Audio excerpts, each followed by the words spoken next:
Connecting with the divine with your eyes closed is meditation. Connecting with the divine with your eyes open is darshan. Come, let us all now move from meditation to darshan. Slowly, very slowly, please open your eyes.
Madhusudan नित्य चरणम तुमको मेरे माँ, चरणम तुमको मेरे माँ। जगदोदरना ज्योति स्वरूपा कलियुग की अवतार। मधुसूदन नित्य चरणम तुमको मेरे माँ, चरणम तुमको मेरे माँ। जगदोदरना ज्योति स्वरूपा कलियुग की अवतार।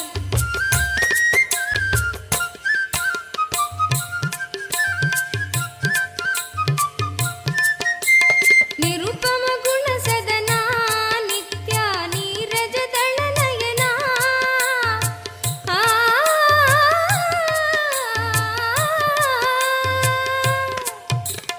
निरुपम गुण सदना नित्या नीरज दल नयना।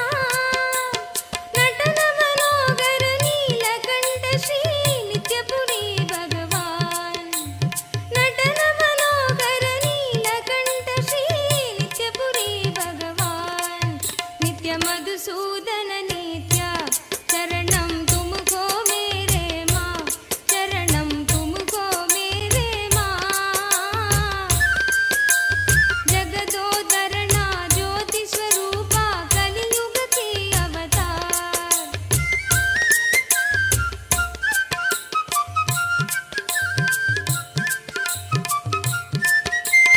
गिरिधर गोपाला नित्या वृंदावन संचारा। आ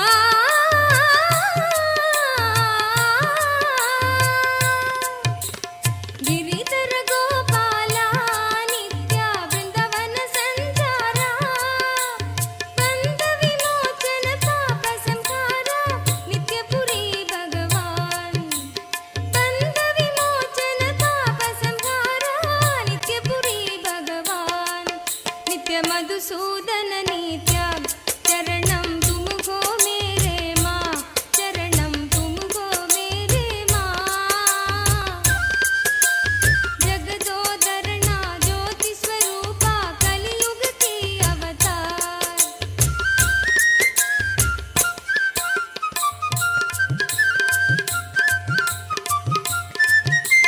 द्वापर युग में श्याम नित्या कलियुग के भगवान। द्वापर युग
नित्यानन्द श्रीवासुदेव नित्यानन्द मधुसूदना हरे माधवा मधुसूदना हरे माधवा मधुसूदना हरे माधवा मधुसूदना हरे माधवा श्रीवासुदेव नित्यानन्द श्रीवासुदेव नित्यानन्द श्रीवासुदेव नित्यानन्द श्रीवासुदेव नित्यानन्द श्रीवासुदेव नित्यानन्द श्रीवासुदेव नित्यानन्द श्रीवासुदेव नित्यानन्द श्रीवासुदेव नित्यानन्द मधुसूदना हरे माधवा मधुसूदना हरे माधवा श्रीवासुदेव नित्यानन्द श्रीवासुदेव नित्यानन्द श्रीवासुदेव नित्यानन्द श्रीवासुदेव नित्यानन्द नित्यकेशवा नारायण नित्यकेशवा नारायण नित्यकेशवा नारायण नित्यकेशवा नारायण श्रीहरि गोविन्द मनमोहना श्रीहरि गोविन्द मनमोहना श्रीहरि गोविन्द मनमोहना श्रीहरि गोविन्द मनमोहना जनार्दना जगत्पालना जनार्दना जगत्पालना दीनावना दुःखभञ्जना दीनावना दुःखभञ्जना जना Pada Trimurti, Tripada Trimurti forms of Paramashiva. Today, all these manifestations of Paramashiva embodies the ultimate consciousness, representing how Parandhama, Parabrahma, everything manifests from Paramashiva himself. And today, all of us are blessed to be receiving the darshan of Keshavartha Murti forms of Paramashiva on this day. Any prayer you have today, in today's darshan particularly, Swamiji is going to be blessing all the prayers pertaining to wealth, manifesting wealth, getting yourself rid from all your debts. All these prayers in particular you can post. You can ask any boons you want, but today's initiation is very specific towards wealth manifestation, as we were all understanding the science of manifesting wealth in today's program. And all of you can avail these special blessings for your wealth manifestation through various platforms. And that's exactly what we are going to be taking you all through. So we request all of you, kindly take your gadgets with you and follow along as we take you through the steps. The first platform through which you can post your prayers and the boon requests is YouTube. Please head to YouTube, KAILASA's SPH Nityananda YouTube channel. Click on the live video, and right under the live video or towards the right side of the live video, you will be seeing the live chat section where you can post your prayers and directly receive blessings from Swamiji. The next is WhatsApp. Please head to kailasa.org, our official website. Scroll down to the bottom of the page. You'll be prompted with a WhatsApp icon. Click on the WhatsApp icon and you would be led to join the WhatsApp community where you can post your prayers and receive direct blessings from Swamiji. The next is Twitter. You all can head to x.com and go to KAILASA SPH Nityananda Paramashivam, the official topmost pinned tweet of that handle, and reply tweet to that pinned tweet with the hashtag AskAvatar, and you can post your prayers. And most importantly, if you have any questions pertaining to Hinduism and which can benefit the humanity at large, you can post all those questions that you would like to request the Supreme Pontiff of Hinduism to reveal further.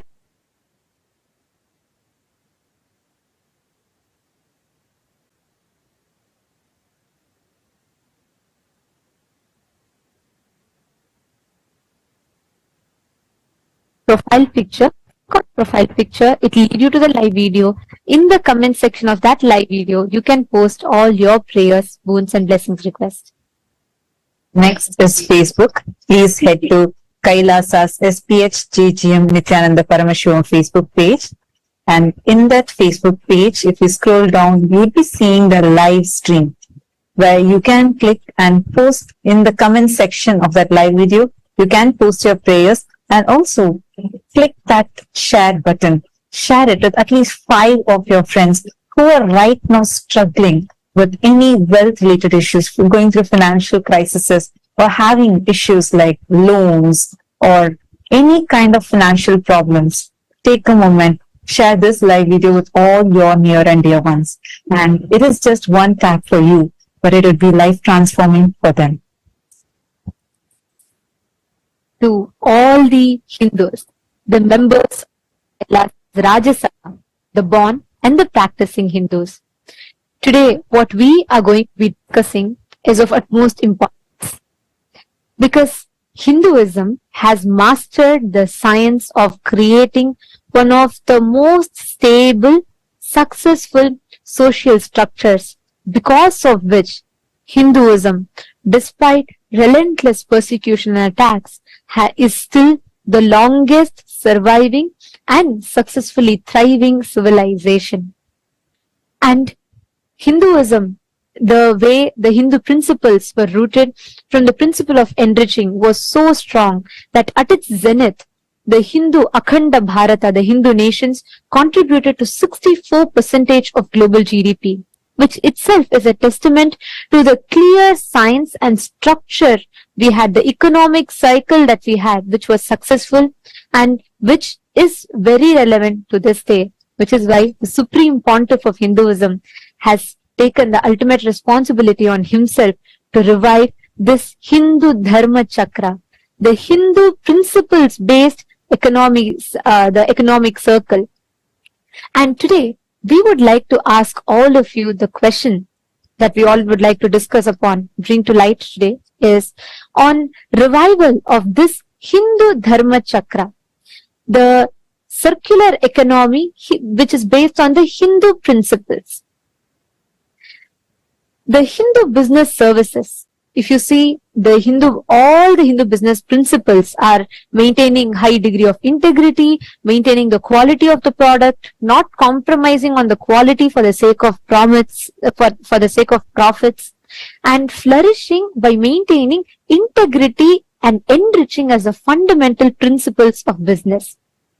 And the question that we would like to ask all of you today is, do you feel Hindus should start being part of creating the Hindu Dharma Chakra, the Hindu Dharma-centric circular economy, where Hindus support Hindu businesses, which in turn supports the Hindus to expand further, create more startups, and encourages more people to start Hindu principle-based businesses, which will create a very successful, virtuous cycle of Hindu economy, which will form a successful ecosystem for Hindus to support other Hindu businesses and create a stronger community support for Hindu diaspora around the world. We are 2 billion in number, and the Supreme Pontiff of Hinduism is leading this effort wherein to bring all the Hindus together. Hindus are the most happiest and wealthiest communities across so many countries across the globe. And Supreme Pontiff of Hinduism is taking this initiative to bring together this enormous strength that we have and create a beautiful Hindu economic system where all the Hindus support Hindu businesses, and where like you go and buy from them and you support their business and they support you, and as an entire community all of us can create a circular economy and thrive and flourish as Hindus. So how many of you feel this must be spread more and this must be brought to the world? How many of you want to be a part of this? Take a moment and cast your vote.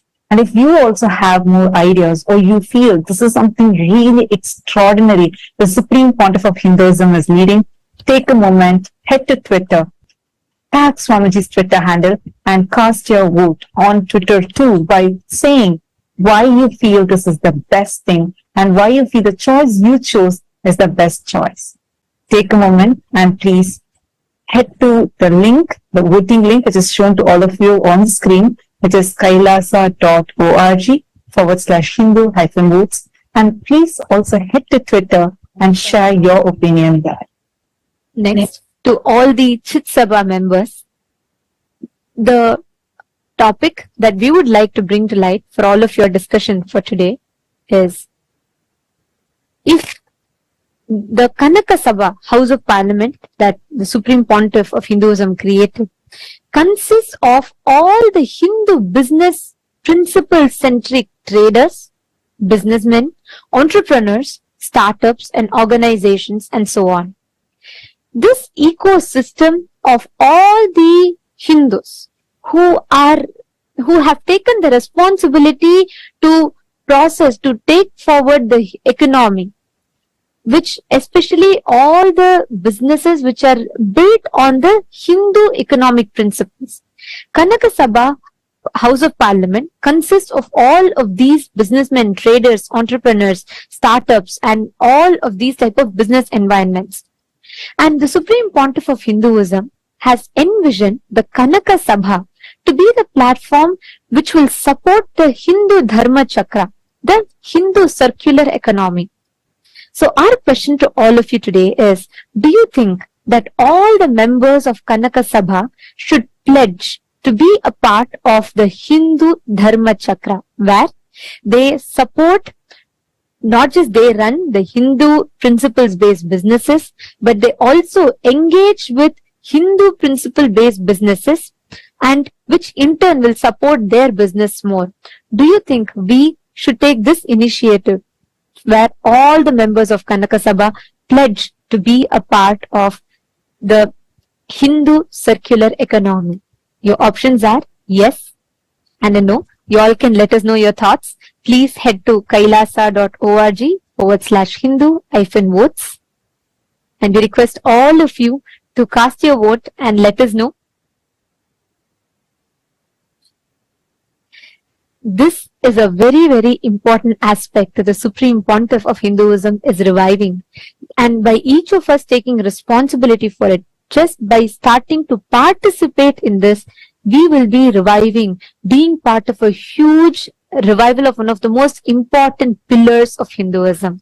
So we urge all the Hindus to please understand this, its significance, and let us all responsibly vote and also take the initiative to spread the awareness to the other Hindus for them to vote as well. And now we are going to be sharing with all of you the voting results from 7th of October 2023. The question that was asked was, to what extent were you familiar with your Hindu heritage, history, and its persecution before you met the Supreme Pontiff of Hinduism? And here are the results. The most number of votes came to the option saying gained knowledge after meeting Swamiji, which is 52%. And the next is 43% of you have voted saying you deepened your understanding after meeting Swamiji. And 2% of the people have voted saying acquired insights through your independent research, and 3% saying you are eager to learn more, meaning you're not aware of it and you want to learn more. And on the day of the 7th of October 2023, for the Chit Sabha members, the voting question that was asked was, how aware do you think are the Hindu communities in your respective localities are about Hinduism, Kailasa, the Hindu nation, and its importance for Hinduism, the importance of Kailasa for Hinduism. So, majority of the votes, 59% of the Chit Sabha members have voted for the option where people, the Hindu communities are aware of Kailasa, but they are not aware of its importance. The next is 39% of the vote has been given to the option where Hindu communities in your respective localities are very aware of Kailasa and its importance. So 39% of the people have voted that the Hindu communities in their respective localities are aware of Kailasa and its importance for Hinduism. And 2% of the Chit Sabha members have voted for that people, the Hindu communities in their respective localities are largely unaware of Kailasa. So these are the results for the 7th of October. So we found something very interesting here, that a lot of people are already aware of Kailasa, and it's just that our responsibility as Hindus to make them all, enrich them all with making them understand the importance of Kailasa. So thank you so much for the entire Hindu diaspora from across the globe for actively participating in this. With this, let us all continue enjoying the auspicious divine darshan of Bhagavan Keshavartha Murti, Ekapada Murti, Ekapada Trimurti, and Tripada Trimurti forms of Paramashiva.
नासी मधुरं भस्मं मधुरं नासी मधुरं भस्मं मधुरं रुद्राक्षा मधुरं ज्ञानं Nityanandam, Kailasa welcomes you to the 6-day celebrations of Navaratri.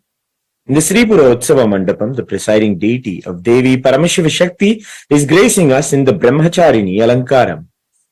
Paramashiva Shakti Devi graces as the Sadhvi, a tapasvi, and has done the penance in absolute powerfulness and oneness with Paramashiva. Today we celebrate her in the Brahmacharini Alankaram. The presiding deity of the Vaikunta Utsava Mandapam, Sri Ananda Venkateshwara Swami, is gracing us in the Alankaram as Sri Ramachandra Bhagavan. In the Mahakailasa Utsava Mandapam, we also are graced by the Utsava Vigraha of the Supreme Pontiff of Hinduism, Bhagavan Nityananda Paramashivam, also gracing us in the Brahmacharini Alankaram. Let us now offer our Sakshat Dandavat Pranams, devotion and worship at the divine lotus feet of the deities of the Utsava Mandapams of Kailasa's Navaratri celebrations.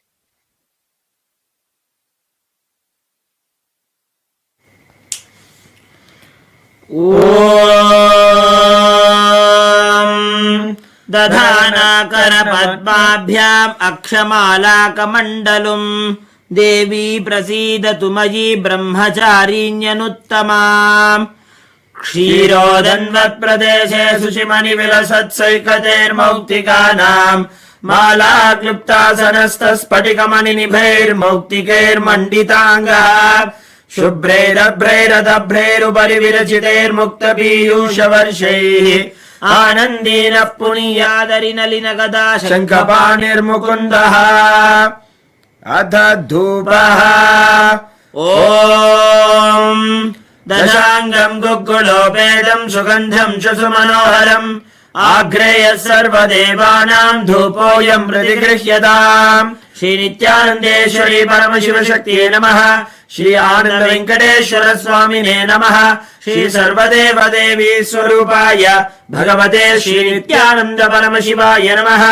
धूपमाघ्रापयामि अथ दीपः ॐ साज्यम् त्रिवर्ति संयुक्तम् वह्निना योजितम् मया ग्रहाणमङ्गलम् दीपम् त्रैलोक्यतिमिरापहम् श्री नित्यानन्देश्वरी परमशिवशक्त्यै नमः श्री आनन्द वेङ्कटेश्वर स्वामिने नमः श्री सर्वदेव देवी स्वरूपाय भगवते श्री नित्यानन्द परमशिवाय नमः दीपम् सन्दर्शयामि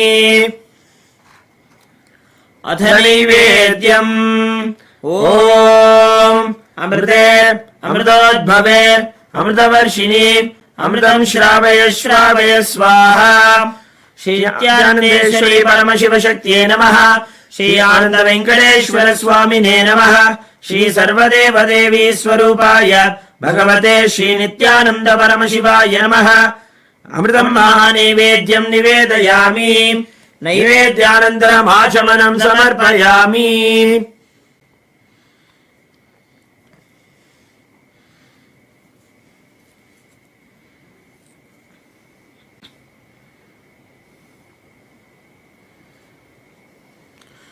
नीराजनम् ॐ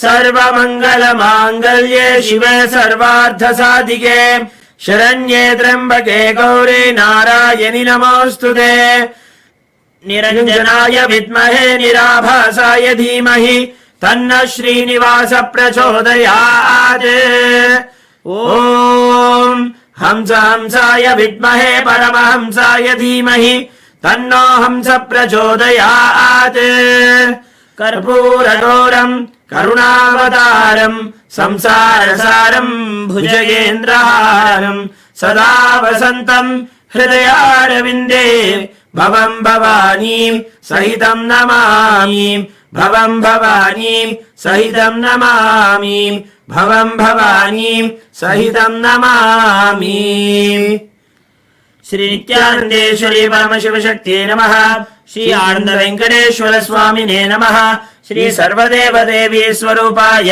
भगवते श्री नित्यानन्द परमशिवाय नमः अलङ्कार दीपम् सन्दर्शयामि रक्षान् धारयामि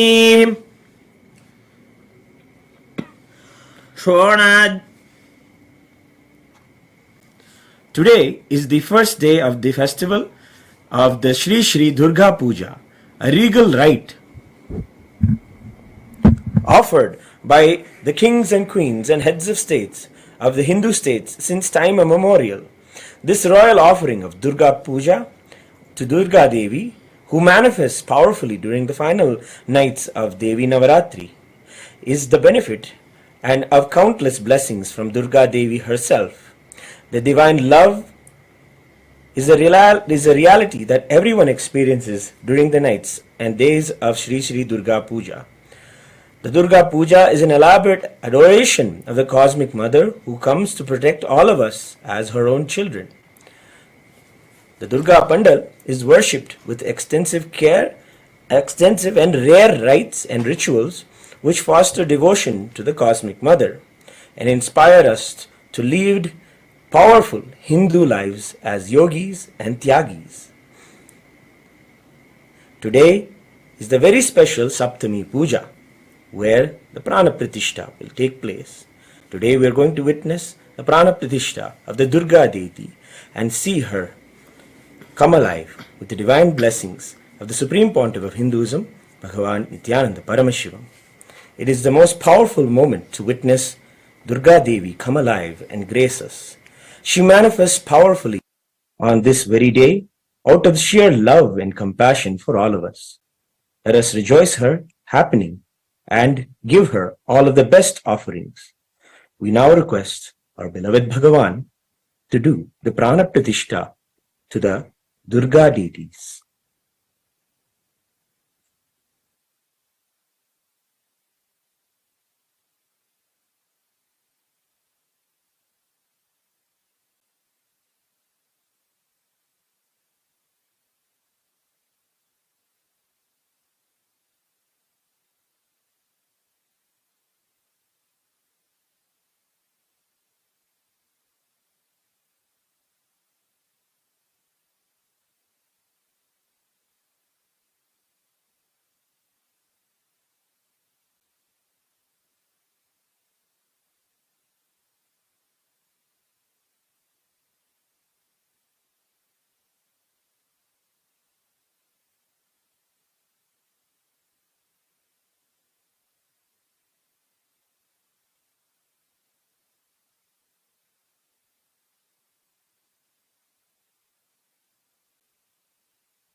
We now request the divine blessings of our beloved Swamiji.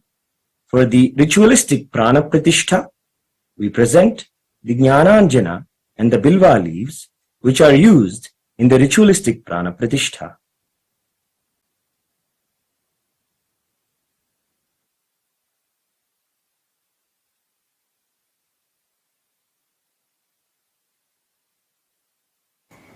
ॐ रात्रिव्यख्यदायते पुरुत्रा देव्या अक्षभिः विश्वा अधिश्रियो ओधिता ओर्वप्रा अमर्त्या निवतो देव्यो उद्वताः ज्योतिषा बाधते तमाः निरुस्वसारमस्कृतोषसम् देव्या Ayati अपेदोहासते तमाः निग्रामासो अविक्षत निबध्वन्तो निपक्षिणाः निश्येनासश्चिदर्थिनाः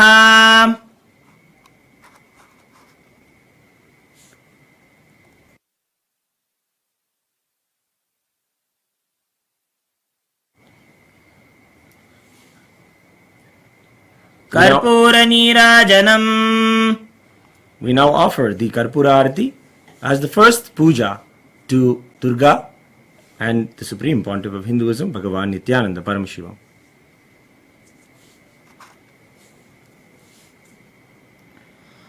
Om Sarvamangalamangallye Shive Sarvarthasadhike Sharanye Trambake Gauri Narayani Namostute Srishti Sthiti Vinashanam Shakti Bhute Sanatani Gunashraye Gunamaye Narayani Namostute.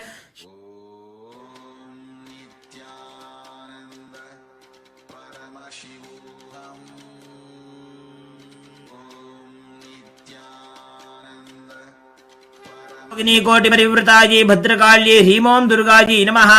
सर्वदेव देवी स्वरूपाय भगवते श्री नित्यानंद परमशिवाय नमः। कर्पूर नीराजनं सन्दर्शयामि रक्षान्धारयामि। शोणाद्रीशावताराय ज्योतिस्तम्भस्वरूपिणे श्रीकैलासप्रधानाय नित्यानन्दाय मङ्गलम्। तत्त्वज्ञानप्रदाताय नित्यानन्देश्वर रूपिणे श्रीकैलासप्रधानाय नित्यानन्दाय मङ्गलम्।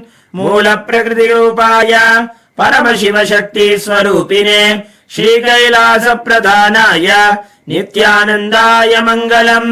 दण्डत्रिशूलहस्ताय कालकालस्वरूपिणे श्रीकैलासप्रधानाय नित्यानन्दाय मङ्गलम्। आदिपूज्याय देवाय सकृत्पूर्णत्वरूपिणे श्रीकैलासप्रधानाय नित्यानन्दाय मङ्गलम्। सर्वाभयविनाशकाय शत्रुसंहाररूपिणे श्रीकैलासप्रधानाय नित्यानन्दाय मङ्गलम्। योगभट्टाभिषिक्ताय राजसन्न्यासधारिणे श्रीकैलासप्रधानाय नित्यानन्दाय मङ्गलम्। सार्वभौमैकपत्याय राजराजार्जिताय च श्रीकैलासप्रधानाय नित्यानन्दाय मङ्गलम्।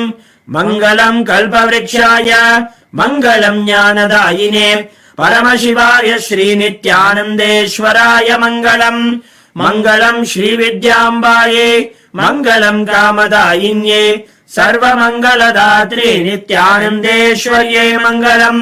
मङ्गलम् गुरुदेवाय मोक्षमूलाय मङ्गलम्। परमावताराय नित्यानन्दाय गुरवे मङ्गलम्। त्वम् स्मृतमहम् धन्य मम प्राणमहेश्वर गङ्गाधर नामेति स्तोत्रस्थानम् ददाम्यहम्। हरिः ओम् तत्सत्। सर्वम् भगवत् श्री नित्यानन्द परमशिव पादुकार्पणमस्तु। ॐ नित्यानन्दम्।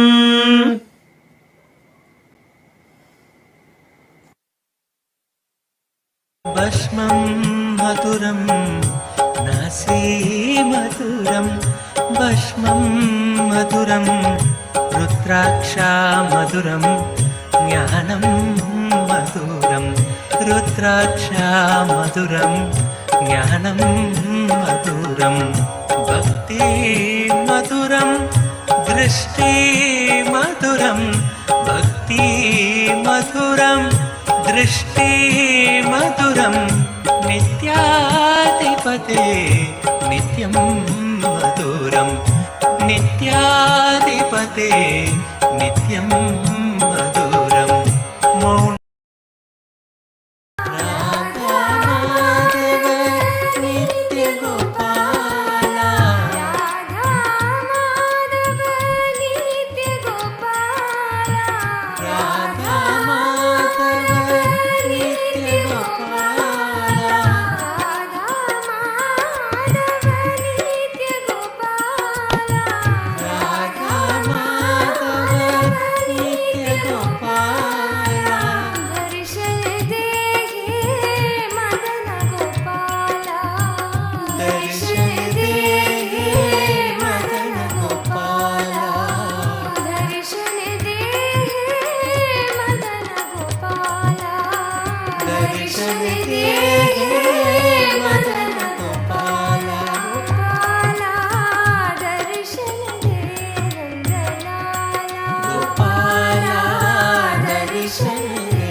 वदनं मधुरम्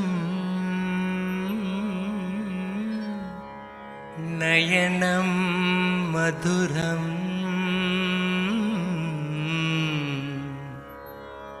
हसितं मधुरम् हदरं मधुरं वदनं मधुरं हदरं मधुरं वदनं मधुरं नयनं मधुरं हसितं मधुरं नयनं मधुरं हसितं मधुरं हृदयं मधुरं गमनं मधुरं हृदयं मधुरं गमनं मधुरं नित्याधिपते नित्यं मधुरं नित्याधिपते नित्यं मधुरं वचनं मधुरं चरितं मधुरं वचनं मधुरं चरितं मधुरं वसनं मधुरं वलितं मधुरं वसनं मधुरं वलितं मधुरं चलितं मधुरं भ्रमितं मधुरं चलितं मधुरं भ्रमितं मधुरं नित्याधिपते नित्यं मधुरं नित्याधिपते नित्यं ఏకపాదమూర్తి ఏకపాద త్రిమూర్తి త్రిపాద త్రిమూర్తి. I bless you all with Paramadvaita. I shower you all with all the wealth. Ashta Aishwarya, Ashta Mangala Aishwarya, the ultimate auspiciousness. I initiate all of you into manifesting wealth, abundance, Ashtama Siddhis, Anima, Mahima, Lahima, Karima, Prapti, Pragamya, Ishitva, Vashitva. You will gain, have prapti of wealth, pragamya, whatever you desired as you desire, ishitva, lordship, vashitva, influence on all the aspects and dimensions of your life you feel you decide as wealth. Om Keshavartha Murti, Ekapada Murti, Ekapada Trimurti, Tripada Trimurti. All four here to shower auspiciousness, Sarva Mangalatva. Om, Om, Om.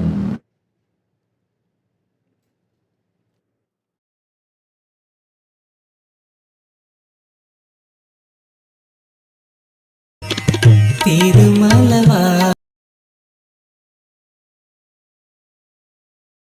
मधुरं नित्याधिपते नित्यं मधुरं गुञ्जा मधुरा माला मधुरा गुञ्जा मधुरा माला मधुरा करुणा मधुरं पूजा मधुरं करुणा मधुरं पूजा मधुरं पीतं मधुरं भिडिति मधुरं पीतं मधुरं भिडिति मधुरं नित्याधिपते नित्यं मधुरं नित्याधिपते नित्यं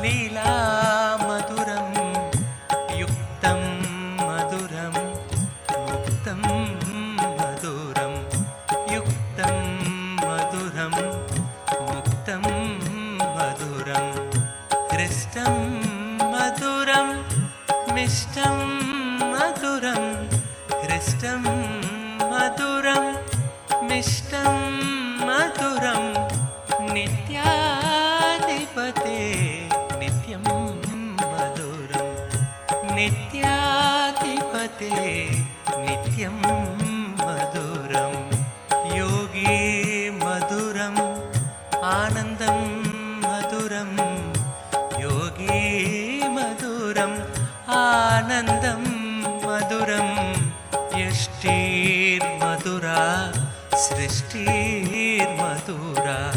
यष्टिर्मधुरा सृष्टिर्मधुरा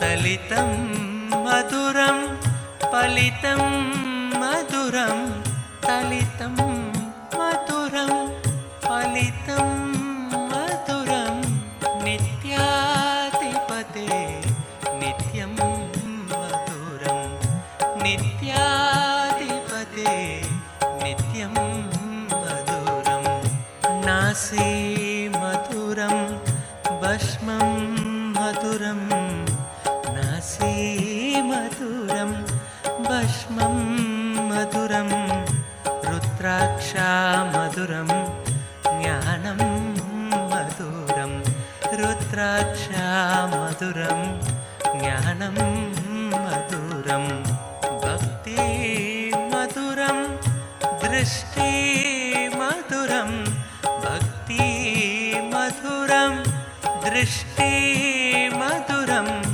नित्याधिपते नित्यं मधुरं नित्याधिपते नित्यं मधुरं मौनं मधुरं गानं मधुरं मौनं मधुरं गानं मधुरं रक्षा मधुरं अरुणा मधुरं रक्षा मधुरं अरुणा मधुरं शरणं मधुरं शरणं मधुरं शरणं मधुरं शरणं मधुरं नित्याधिपते नित्यं मधुरं नित्याधिपते नित्यं मधुरं शक्ति मधुरं दर्शन मधुरं शक्ति मधुरं दर्शन मधुरं योगा मधुरं यागं मधुरं योगा मधुरं यागं मधुरं भावं मधुरं सुष्मितं मधुरं भावं मधुरं सुष्मितं मधुरं नित्याधिपते नित्यं मधुरं नित्याधिपते नित्यं मधुरं विमलं मधुरं कुशलं मधुरं विमलं मधुरं कुशलं मधुरं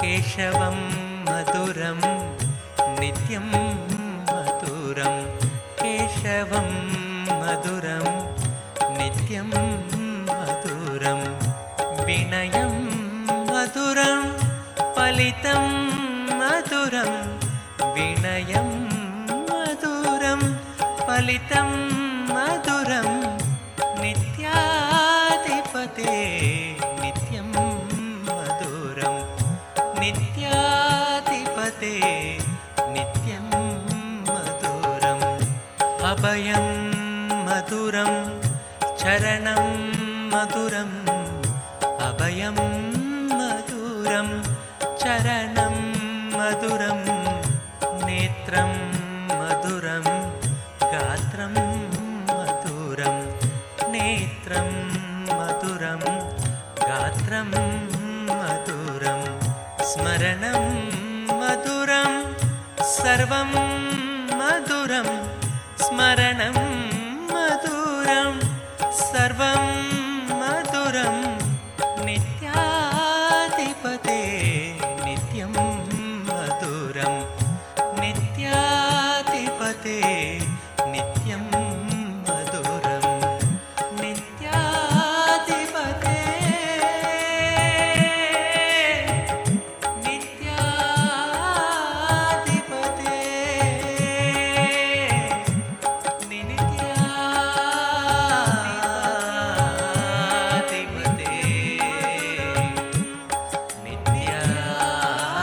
नित्याधिपते नित्याधिपते नित्यं मधुरं नित्याधिपते नित्यं मधुरं नित्याधिपते नित्यं मधुरं नित्याधिपते नित्यं मधुरं नित्याधिपते नित्यं मधुरं नित्याधिपते नित्यं मधुरं नित्यं मधुरं नित्यं मधुरम् हरि नारायण हरि नारायण हरि नारायण भजुरे हरि नारायण हरि नारायण हरि नारायण भजुरे हरि नारायण हरि नारायण हरि नारायण भजुरे हरि नारायण हरि नारायण हरि नारायण भजुरे नित्य नारायण नित्य नारायण नित्य नारायण भजुरे नित्य नारायण नित्य नारायण नित्य नारायण भजुरे नित्य नारायण नित्य नारायण नित्य नारायण भजुरे नित्य नारायण नित्य नारायण नित्य नारायण भजुरे हरि नारायण हरि नारायण हरि नारायण भजुरे हरि नारायण हरि नारायण हरि नारायण भजुरे नित्य नारायण नित्य नारायण नित्य नारायण भजुरे नित्य नारायण नित्य नारायण नित्य नारायण भजुरे श्याम सुंदरा नित्य गोपाला श्याम सुंदरा नित्य गोपाला श्याम सुंदरा नित्य गोपाला श्याम सुंदरा नित्य गोपाला सच्चिदानंद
सत्यनारायण नित्यनारायण भजो रे नारायण सत्यनारायण नित्यनारायण भजो रे नित्यनारायण सत्यनारायण नित्यनारायण भजो रे नित्यनारायण सत्य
नित्यनारायणा नित्यनारायणा भजो रे।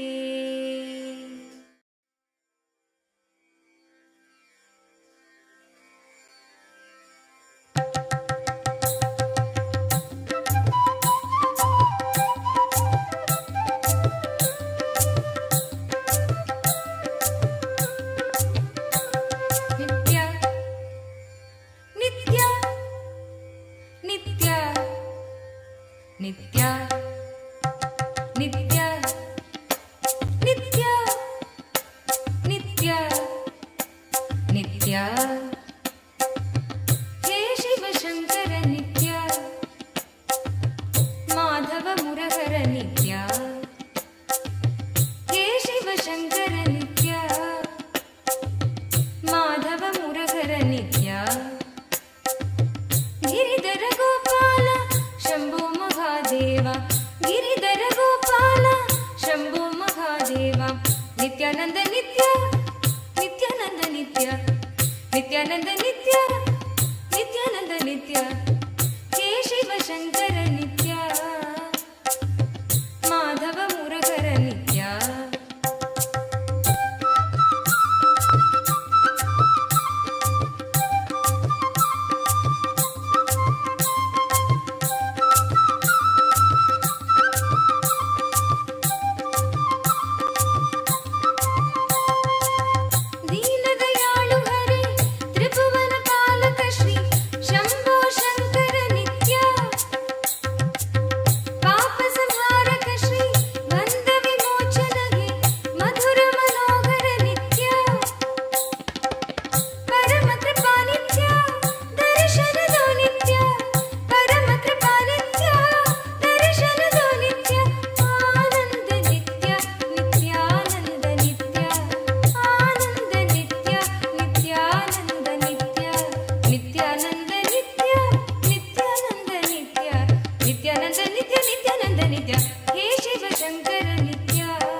नारायणा रंग रंग विठ्ठला नित्य नारायणा रंग रंग विठ्ठला नित्य नारायणा रंग रंग विठ्ठला नित्य नारायणा रंग रंग विठ्ठला बोलो नारायणा जय जय विठ्ठला बोलो नारायणा जय जय विठ्ठला बोलो नारायणा जय जय विठ्ठला बोलो नारायणा जय जय विठ्ठला गोविंद कृष्ण नाम नित्येश्वर विठ्ठला गोविंद कृष्ण नाम नित्येश्वर विठ्ठला गोविंद कृष्ण नाम नित्येश्वर विठ्ठला गोविंद कृष्ण नाम नित्येश्वर Vitthala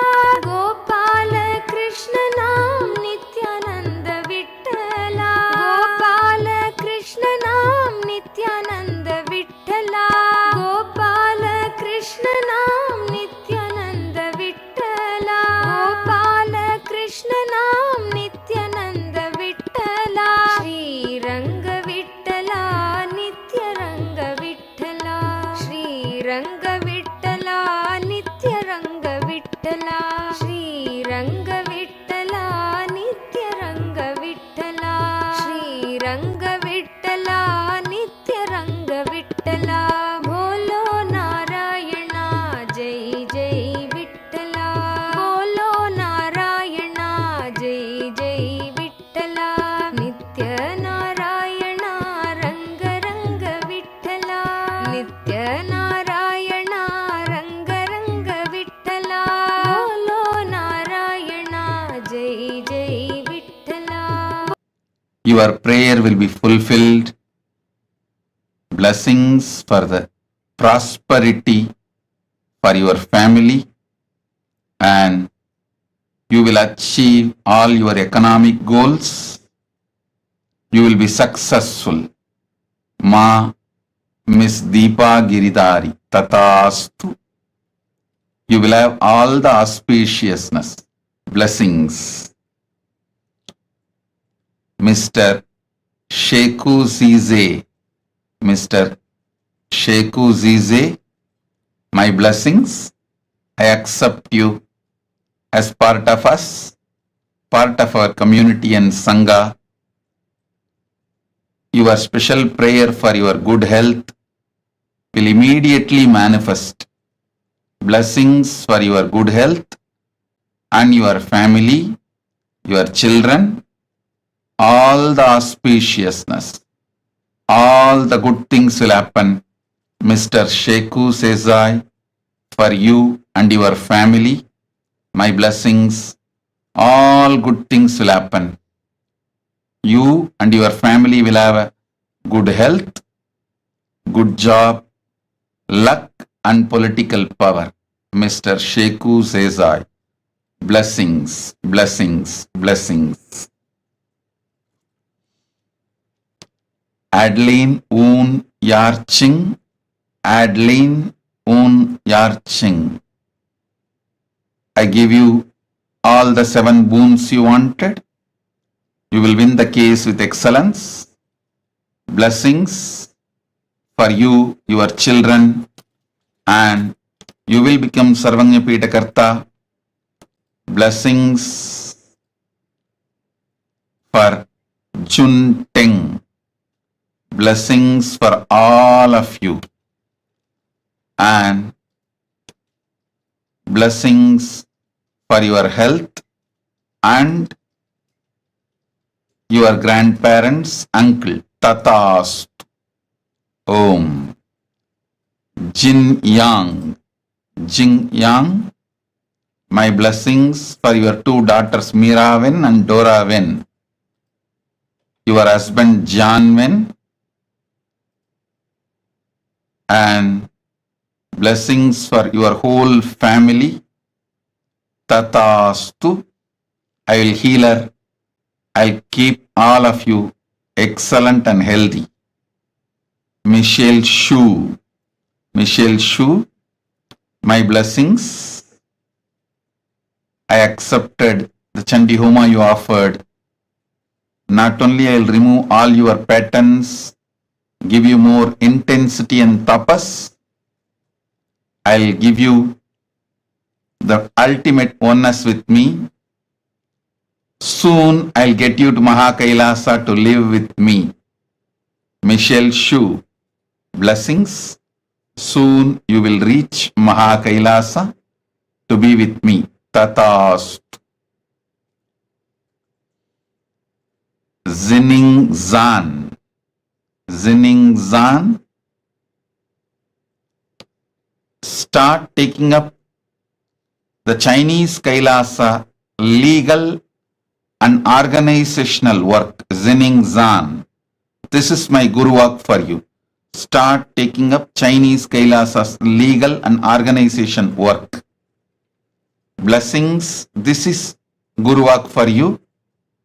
And you will be showered with enlightenment, money, third eye power. I'll shower all good things for you and blessings for your mom and dad and your whole family members. Zinning Jan, Tatastu. Wang Yi Yu, Wang Yi Yu, my blessings. I accepted your prayer. Blessings for you, and Kailasa will happen successfully. You will be part of the Kailasa. Wang Yi Yu, Tatastu. Annamalai AR, Annamalai AR, blessings. Surely you will become Sarvanyapita Karta. Not only you will get back the money you got cheated, you will get your Ammapete house also. I'll shower you with wealth. Surely you will have wealth.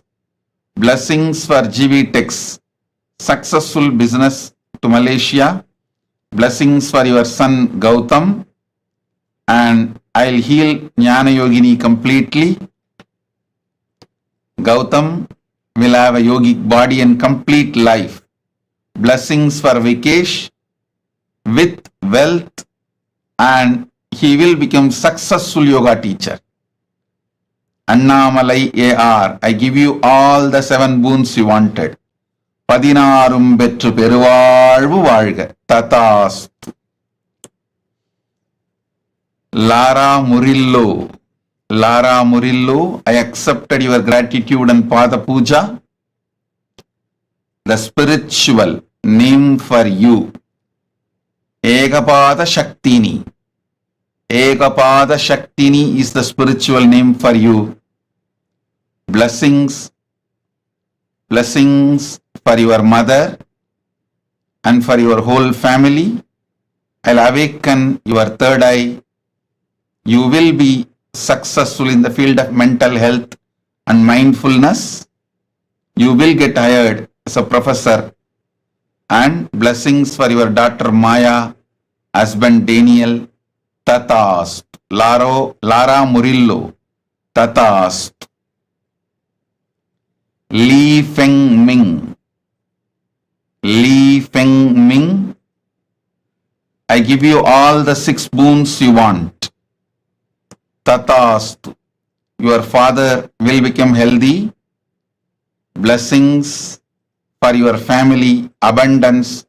I'll open all your chakras, Mooladhara, Manipura, Ananda, Gandha.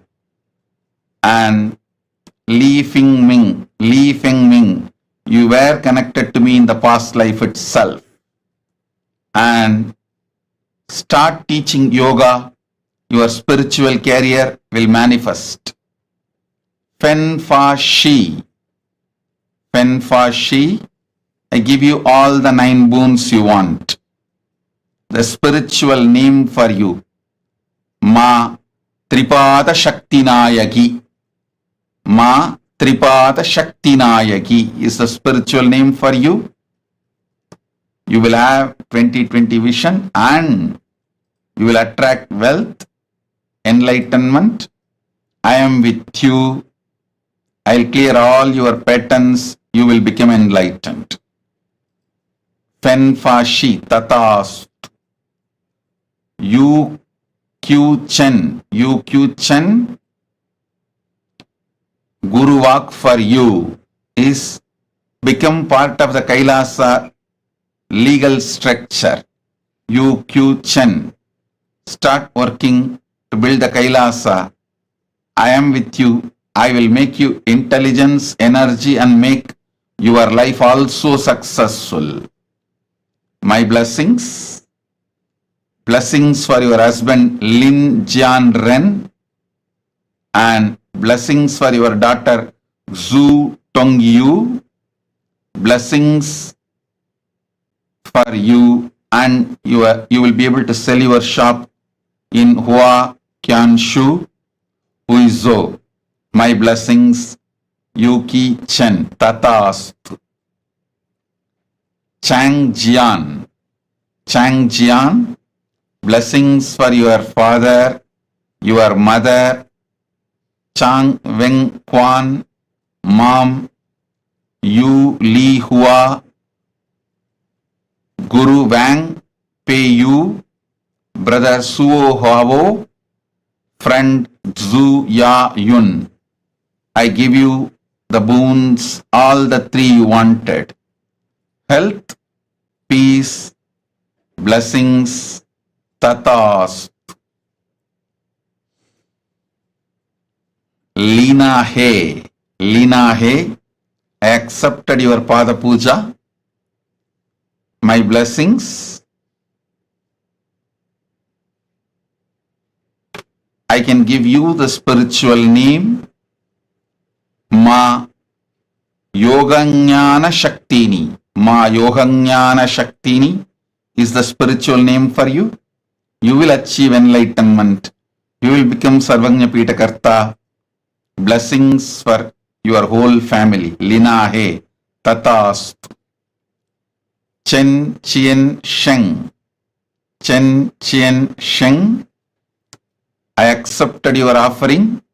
I give you all 5 boons. Taiwan Kailasa will be successful. Blessings for your family.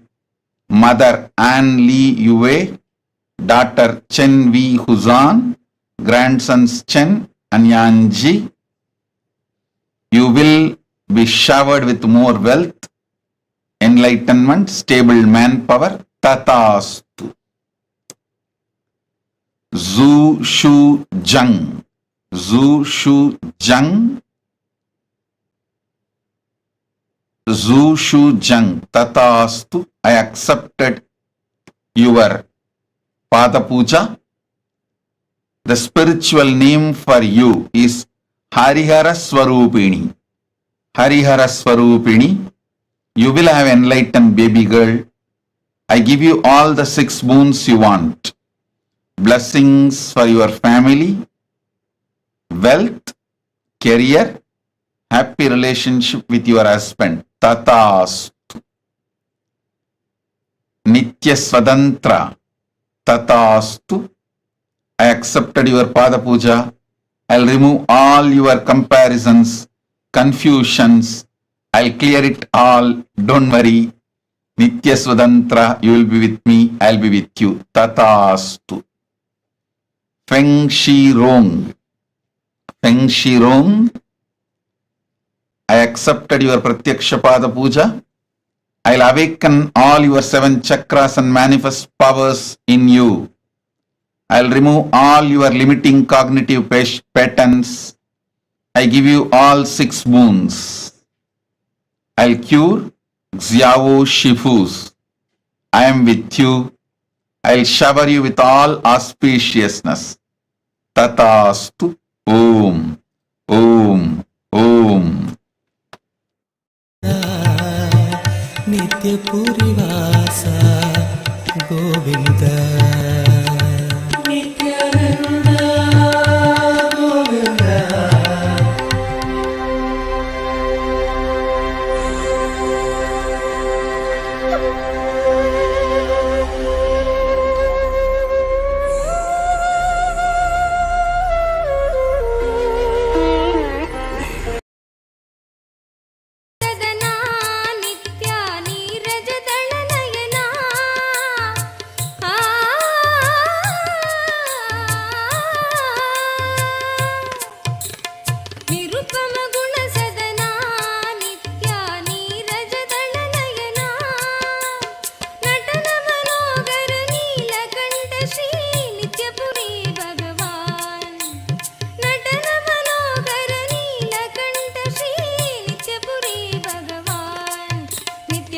Madhusudan नित्य चरणं तुमको मेरे माँ चरणं तुमको मेरे माँ जगदोदरणा ज्योति स्वरूपा कलियुग की अवतार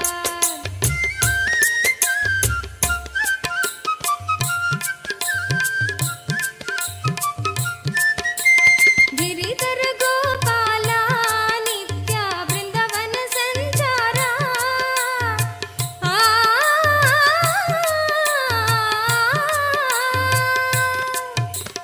गिरिधर गोपाला नित्य वृंदावन संचारा बंध विमोचन पाप संहारा नित्यपुरी भगवान बंध विमोचन पाप संहारा नित्यपुरी भगवान नित्य मधुसूदन नित्य चरणं तुमको मेरे माँ चरणं तुमको मेरे माँ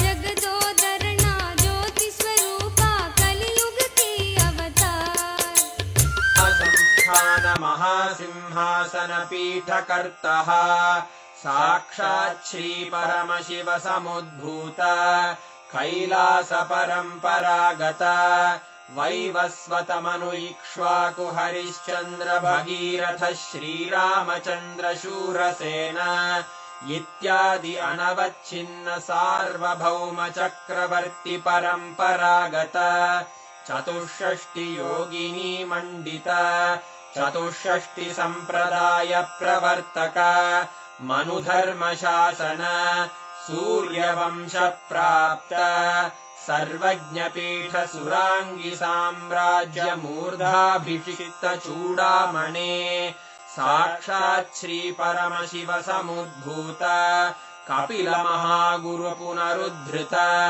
महानिर्वाणि पीठ अष्टोत्तर सहस्र श्री महामंडलेश्वर साक्षात् श्री परमशिव सिंहासनाभिषिक्त समस्त गणनायक श्री महागणपति समारंभ अनवच्छिन्न पीठाधीश्वर गुरु परंपरा प्राप्त अटल पीठ अष्टोत्तर सहस्र श्री अटल पीठाधीश्वर धर्म मुक्ति स्वर्गपुर स्वर्ण पीठ त्रयोविंश गुरु महासन्निधान कैलास परंपरागत आदिपीठ सर्वज्ञ पीठ जगद्गुरो श्री कैलास पुनरुद्धारक श्री कैलास परमाचार्य श्रीमत्परमहंस परिव्राजकाचार्य वर्य सच्चिदानंद प्रणव स्वरूप श्रोत्रिय ब्रह्मनिष्ठ श्रीमज्जगद्गुरु श्रील श्री भगवत् श्री नित्यानंद परमशिव श्री ज्ञान संबंध देशिक परमाचार्य स्वामिन् अत्रागत्य परिपाल्य च अस्मान् विज्ञान वितरणेन विजयी भव जय जय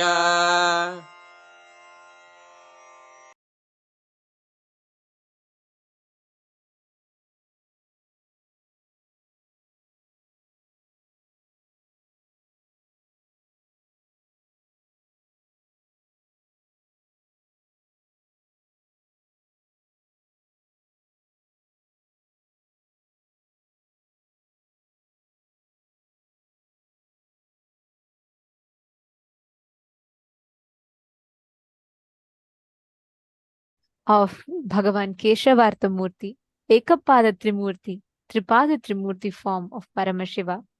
All of us have been blessed with this most auspicious, amazing initiation experience. And literally, anybody who has received the initiation today, we've all been blessed with the ultimate blessing of manifesting abundance in our inner space. How was the darshan for you all? How did you all enjoy the darshan?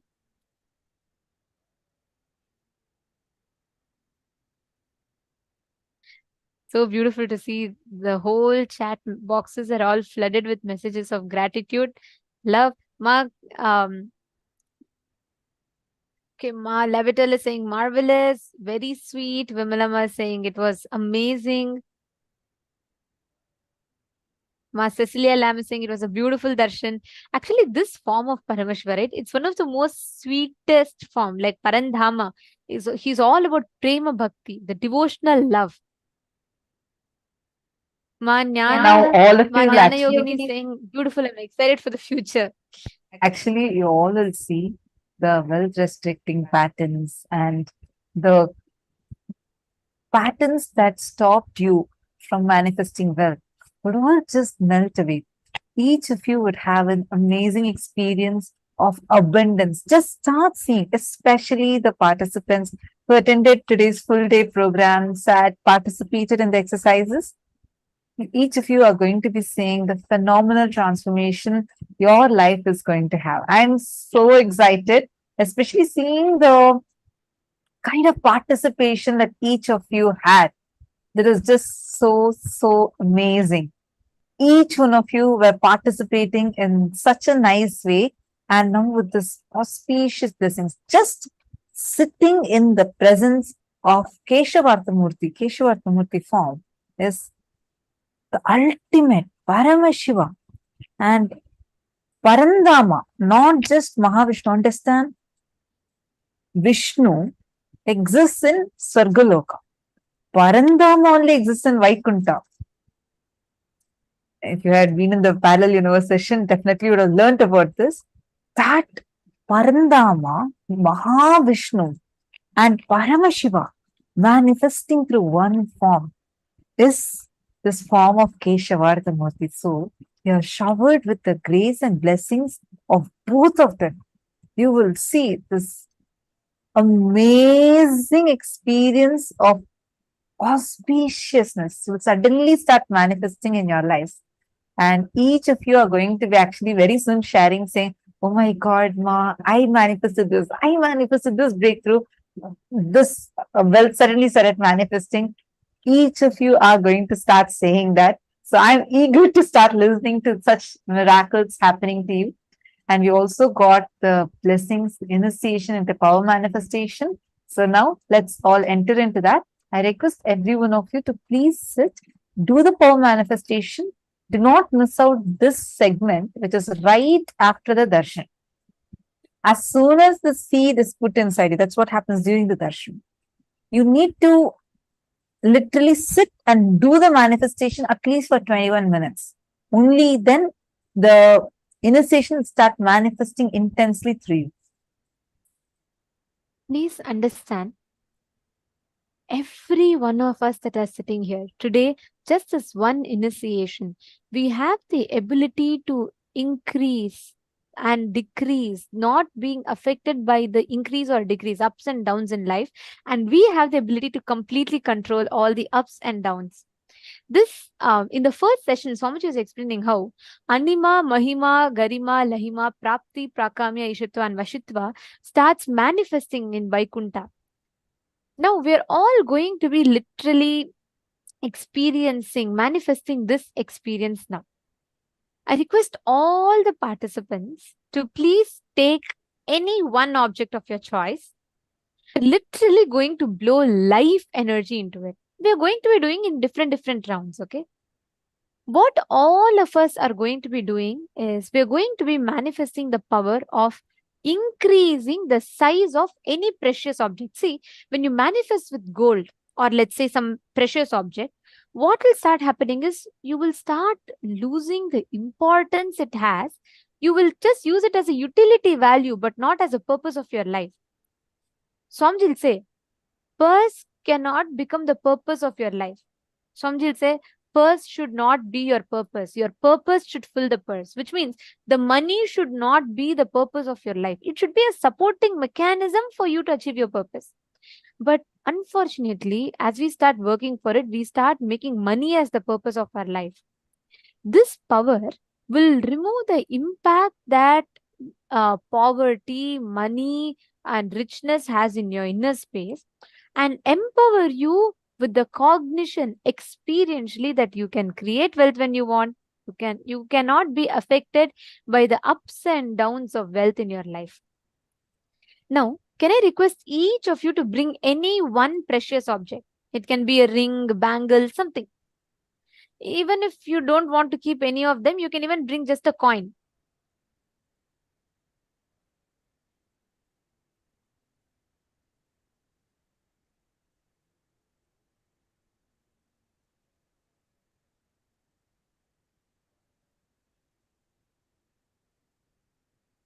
I request every one of you to take a few minutes and post which object you're keeping.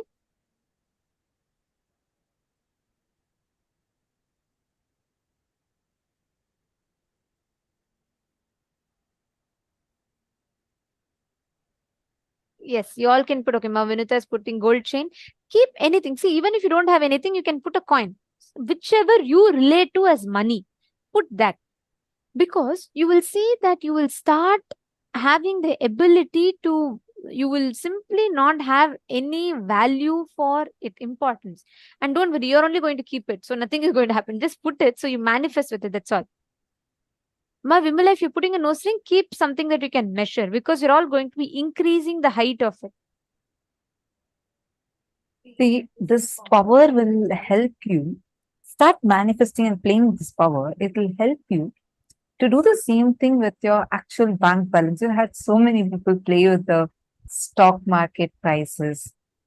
I know it might sound strange when we say, but we have had people, program participants, we're not just talking about balance, program participants who were having the ability to change stock market prices up and down.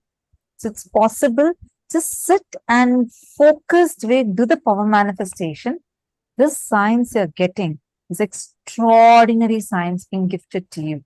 Today we were learning, right? Many times we usually feel just because we have, when we feel like I have not put so much effort to get this, we start losing the value for it. Understand, power manifestation is extremely sacred, and how much ever you try to do any sadhana, you can never achieve it. This can only be blessed as a divine gift directly coming from Paramashiva, and Paramashiva himself, as our beloved Swamiji, has blessed each one of us. Sit sincerely and just sit and do the power manifestation. You will see how Swamiji will manifest through you. Now, Pick any object, measure its current height. What you're going to do is you're going to induce life energy into that object. Sit with that decision, that power. Just induce life energy into that object. Okay, Ma Uma Larnger. Okay, you're putting the gold ring. All right, Ma. See, even if you don't know how to measure its height or size, trace it. So you'll be able to increase the height. You'll be able to increase the size of it. You'll be able to blow the life energy into it. Okay, great. Now, keep that. I request all of you to trace that object's current size. Start chanting the Mahavakya. Listen. With this understanding, you should sit. Sit with the understanding that the up or down doesn't affect your Paramashivatva, but your declaration of your Paramashivatva can change its up and down. With that declaration, just infuse, when you breathe out life energy into that. Just look at it and breathe out life energy into that object. You will see it will start slowly increasing and expanding. Let us start the manifestation. I request all of you to chant the Mahavakya.